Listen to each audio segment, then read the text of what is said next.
ಇದೊಂದು ಕ್ಯಾರವಾನ್ ತನ್ನ ಊರು ಬಿಟ್ಟು ತಿಂಗಳುಗಟ್ಟಲೆ ಅಲೆದು ಇಲ್ಲಿಗೆ ತಲುಪಿದೆ. ಚಲಿಸಲು ಇಂಧನ ಬೇಕಿಲ್ಲ, ಶ್ರಮವೇ ಇದರ ಚಾಲಕ ಶಕ್ತಿ. ಖುಷಾಮ್ದೀದ್.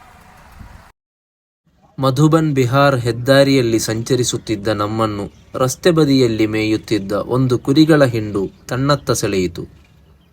ಸುಮಾರು 200ರಷ್ಟು ಕುರಿಗಳಿದ್ದ ಈ ಮಂದೆ ಮೇಯಿಸುತ್ತಾ ಗ್ರಾಮೀಣರು 100 ಮೈಲಿ ದಾಟಿ ಇಲ್ಲಿಗೆ ತಲುಪಿದ್ದಾರೆ.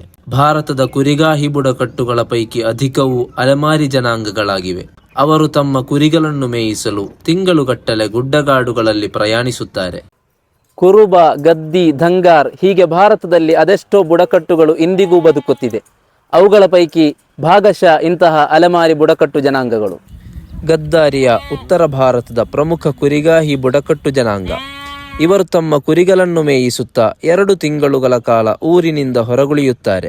ಕುರಿ ಸಾಕಾಣಿಕೆಯ ಮೂಲಕ ಅವುಗಳ ಉಣ್ಣೆ ವ್ಯಾಪಾರವಾಗಿದೆ ಇವರ ಪ್ರಮುಖ ಉದ್ದಿಮೆ. ತಮ್ಮ ಪ್ರಯಾಣದ ಮಧ್ಯೆ 3 ಋತುಗಳಿಗನುಗುಣವಾಗಿ ಕುರಿಗಳ ಉಣ್ಣೆಯನ್ನು ಕತ್ತರಿಸಿ ಹತ್ತಿರದ ಮಾರುಕಟ್ಟೆಗೆ ತಲುಪಿಸುತ್ತಾರೆ.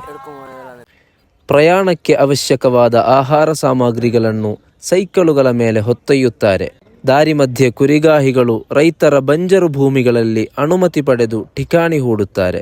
ಪ್ರತಿಯಾಗಿ ಅವರಿಂದ ರೈತ ತನ್ನ ಕೃಷಿ ಭೂಮಿಗೆ ಬೇಕಾದ ಗೊಬ್ಬರಗಳನ್ನು ಪಡೆಯುತ್ತಾನೆ. ಪ್ರಾಚೀನ ಕಾಲದಿಂದಲೂ ಈ ಕೊಡುಕೊಳ್ಳುವಿಕೆ ಮುಂದುವರೆದಿದೆ. ನೆಮ್ಮದಿಯ ನಾಳೆಯ ಅರಸುತ್ತಾ ಹೊರಟ ಈ ಬದುಕ ಬಂಡಿ ಗಮ್ಯ ತಲುಪಲಿ. ಖುದಾ ಹಾಫಿಸ್.